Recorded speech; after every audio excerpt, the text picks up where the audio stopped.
Assalamualaikum warahmatullahi wabarakatuh. Perkenalkan, nama saya Samuel Henry Situmorang dari kelas 12-3 absen 32. Sini saya akan menjelaskan tentang perjuangan diplomasi Indonesia. Perjuangan diplomasi Indonesia untuk meraih kemerdekaan dimulai dengan perjanjian Linggarjati pada 10 November 1945. Perundingan dilaksanakan di Cirebon, Indonesia, diwakili oleh Sultan Syahrir, dan Belanda diwakili oleh Van Mook.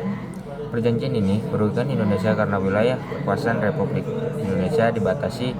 Belanda melanggar perjanjian ini dan melancarkan agresi militer Belanda yang pertama pada 21 Juli tahun 1947. Rakyat Indonesia melakukan perlawanan dengan taktik gerilya di bawah kepemimpinan Jenderal Sudirman. PBB kemudian menengahi konflik dan menghasilkan perjanjian Renville pada 8 Desember tahun 1948. Perjanjian tersebut dilaksanakan di atas kapal Inggris yang bernama USS karena itu satu-satunya tempat yang netral. Perjanjian ini semakin mempersempit wilayah Indonesia. Belanda kembali melanggar perjanjian dan melancarkan agresi militer. Belanda kedua pada 19 Desember tahun 1948 menawan pemimpin Indonesia yaitu Insinyur Soekarno, Mohatta, Sultan Syahrir, dan Syurya Dharma. Sebelum mereka ditahan, Soekarno memberi mandat lewat radio kepada Mr. Sejarafuddin Prawiranagara yang ada di Sumatera dengan tujuan untuk membuat pemerintahan darurat Republik Indonesia atau DPRI dengan ibu kota Bukit Tinggi dan menguasai Yogyakarta.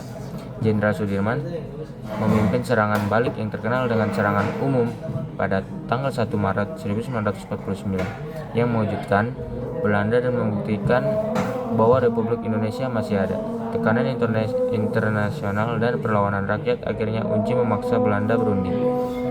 Perjanjian Royem-Royem pada tanggal 7 Mei 1949 di Jakarta dengan Indonesia yang diwakili oleh Muhammad Rom dan pihak Belanda dipimpin oleh Van Royen.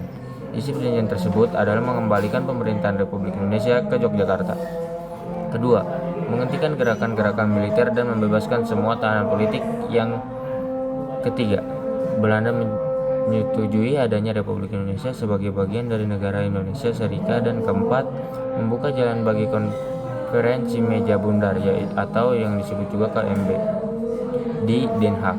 KMB pada tanggal 3 Agustus hingga 2 November tahun 1949 menghasilkan pengakuan kedaulatan Republik Indonesia Serikat atau yang bisa disingkat RIS oleh Belanda pada tanggal 27 Desember 1949 dan Irian Barat diselesaikan 1 tahun kemudian.